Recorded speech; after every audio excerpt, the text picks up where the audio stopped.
Magandang umaga mga kapatid, tayo po muli ay mag-aral ng banal na salita at sa pagkakataong ito ay pag-aralan natin ang may kinalaman sa pagtatatag ng iglesia ng ating Panginoong Jesus. At ito ay matutunghayan natin dito po sa Matthew chapter 16. Para makuha po natin ang context, simulan po natin ang pagbasa sa 13. Ganito po ang ating mababasa. Nang dumating nga si Jesus sa mga sakop ng Cesarea sa Filipo, ay itinanong niya sa kanyang mga alagad na sinasabi, ano baga ang sabi ng mga tao kung sino ang anak ng tao? At kanilang sinabi, anang ilan si Juan Bautista, ang ilan ay si Elias, at ang mga iba si Jeremias o isa sa mga propeta. Kanyang sinabi sa kanila, dapat ano ang sabi ninyo kung sino ako? At sumagot si Simon Pedro at sinabi, ikaw ang Kristo, ang anak ng Diyos na buhay. At sumagot si Jesus at sa kanya sinabi, mapalad ka Simon Barjonas, sapagkat hindi ipinahayag sa iyo ito ng laman at ng dugo, kundi ng aking Ama na nasa langit. At sinasabi ko naman sa iyo na ikaw ay Pedro at sa ibabaw ng batong ito, itatayo ko ang aking iglesia at ang mga pintuan ng Hades ay hindi makakapanaig laban sa kanya. So dito po, ito po yung tagpo sa kasaysayan na kung saan sinabi ng ating Panginoon Kristo, itatayo ko ang aking iglesia. So, nagtanong siya sa kanyang mga alagad, ano ang sabi ng tao tungkol sa akin? Sa pagsasurvey ng mga alagad, ay nireport nila sa ating Panginoon Kristo. Ang sabi nila, ikaw raw si Elias. Ang sabi nila, ikaw raw si Juan Bautista. Ang sabi nila, ikaw raw ay si Jeremiah. Ang sabi ng ilan ay maaaring isa sa mga propeta po.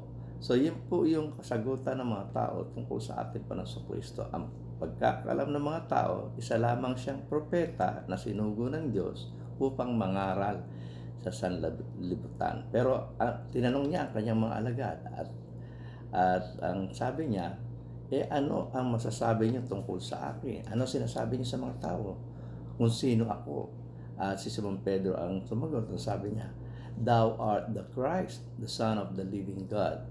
So doon po sa pagkakasagot ni Pedro na ikaw ang Kristo, ang anak ng Diyos na buhay, doon niya sinabi, sa ibabaw ng batong ito. Ibig sabihin sa katotohanan, ako nga ang Kristo, ang anak ng Diyos na buhay, itatayo ko ang aking iglesia.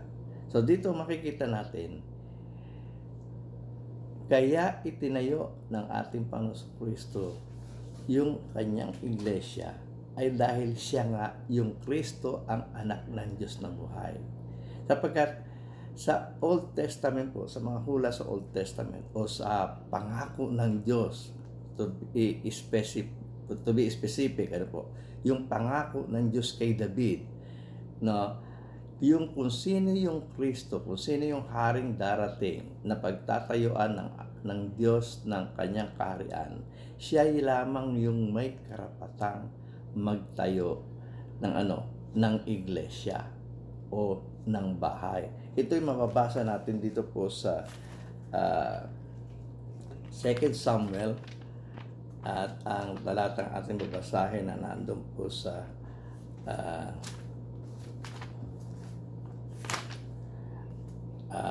chapter 7 verse 11 to 13. Ganito po ang ating mapabasa.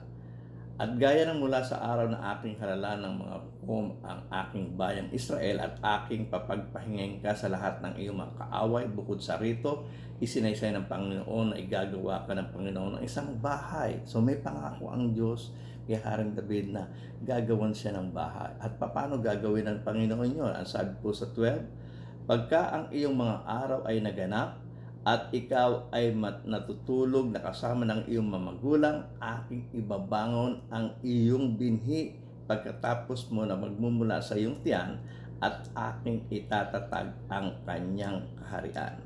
At kanyang ipagtatayo ng bahay ang aking pangalan, at ang aking tatatag ang kanyang luklukan, ang kanyang kaharian magpakailanman. So may pangako ang Diyos kay Haring David. At ang pangako ng Diyos kay Haring David ay pagtatayuan siya ng bahay. Pero paano mangyayari po yung pagtatayo ng bahay? Lalabas po sa binhi ni David, no, ang gagawan naman ng Diyos ng kaharian. Ibig sabihin, lalabas sa binhi ni David ang magiging hari. Yung papahiran upang maging hari. Ang ibig po sabihin ng Kristo ay anointed. Yun po yung salitang yun po yung translation dapat ng salitang Kristo. Ang Kristo po ay galing po sa salitang Grego na Christus. At kung i-Englishin po yan ay anointed, at kung tatagalogin po ay pinahiran o pinahiran ng langis. At ang mga pinapahiran po ng langis ay sa Old Testament, yan po ay yung mga priest, mga prophet at saka king. At sa pagkakataong ito ay lalabas sa nabinhi ni David ay magiging hari sa kahariang itatatag ng Diyos. At kung siya ay pagtatatagan na ng Diyos ng kaharian, siya naman po yung magtatayo ng bahay na ipinangako ng Diyos kay David. Ang tanong natin ay ganito, ang sabi ni Kristo magtatayo siya ng iglesia. Samantalang sa Old Testament, ang sabi, ang itatayo niya ay Ang itatayo niya ay bahay.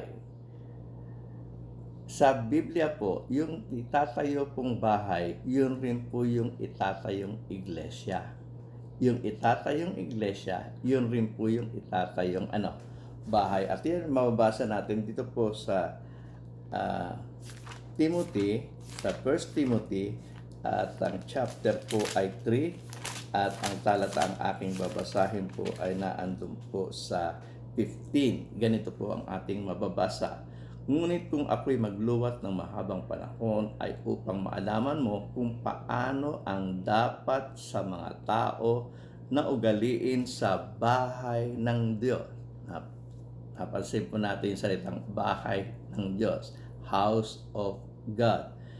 Sabi doon, na siyang iglesia ng Diyos na buhay at haligi at suhay ng katotohanan. So makikita natin yung binanggit na bahay ng Diyos, ito po yung iglesia ng Diyos. So yung itatayo pong bahay ng Kristong darating, yun po yung iglesia. Kaya nga sinabi ni Pedro na ikaw ang Kristo, ang anak ng Diyos na buhay. Ang sabi ng ating Panginoong Kristo, itatayo ko yung aking bahay. Itatayo ko yung aking iglesia. At napag-aralan natin ito noong nakaraan, ito pong tinutukoy ditong Diyos na magtatayo ng bahay ay walang iba kundi ang ating Panginoon sa Kristo. Sapagkat sinasabi rito, yaong nahayag sa laman. So ang ating Panginoon sa Kristo po yun. Pinapaging banal ng Espiritu. Nakita ng mga anghel, ipinangaral sa mga bansa, sinampalataya ng sanlibutan, tinanggap sa itaas sa kaluwalhatian. Ito po'y tumutukoy sa ating Panginoon sa Kristo. Sa mga tuwid, kaya itinatag ng ating Panginoon sa Kristo yung iglesia, sapagkat siya nga po yung Kristong ipinangako ng Diyos sa matandang tipan na magtatayo ng kanyang bahay o ng kanyang iglesia.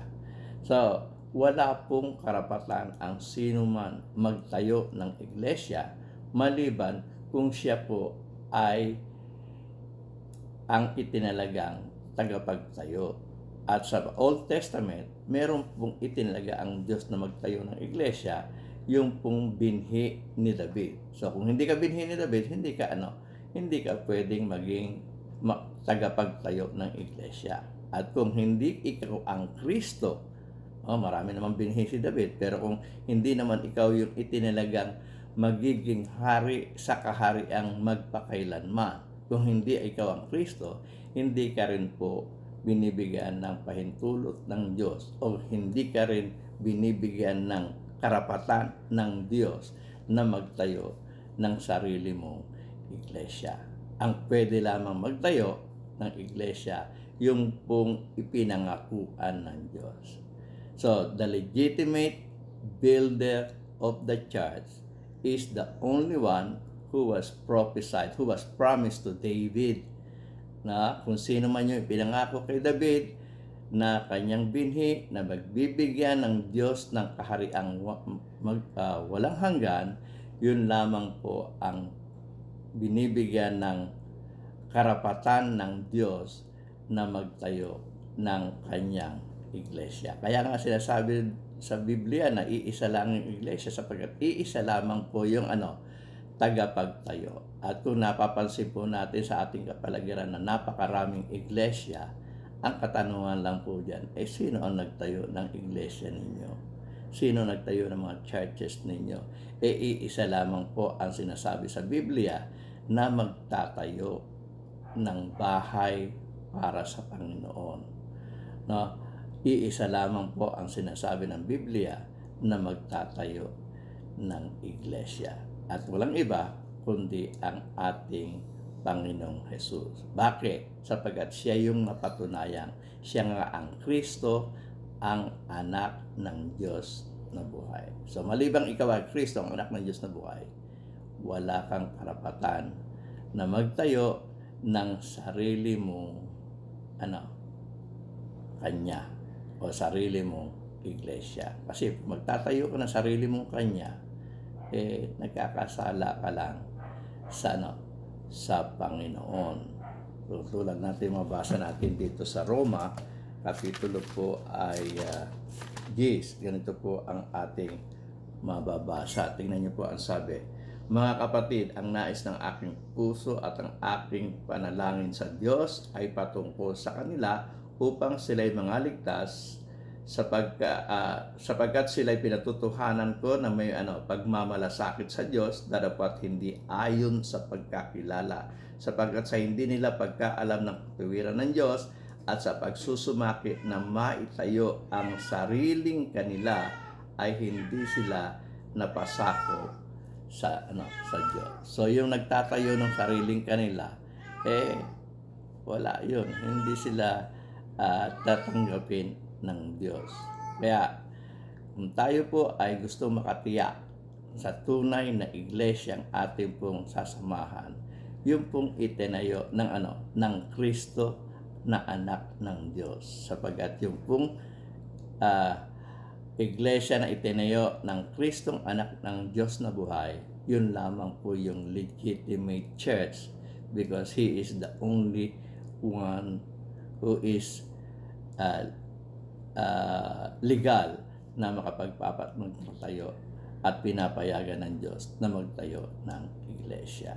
Sana po ang bidyong ito ay nakatulong upang maunawaan natin ang katuroan ng banal na kasulatan tungkol sa pagtatayo ng ating Panginoong Kristo ng kanyang iglesia. At kung kayo may katanungan, maaari po kayo magtanong at magbigay ng mga komento doon po sa meron pong portion dito po sa video na akin pong ginawa, ay merong portion po para kayo po ay magbigay ng komento. Pwede kayo magtanong at pwede kayo mag-suggest. Maraming salamat po sa inyong pakikinig.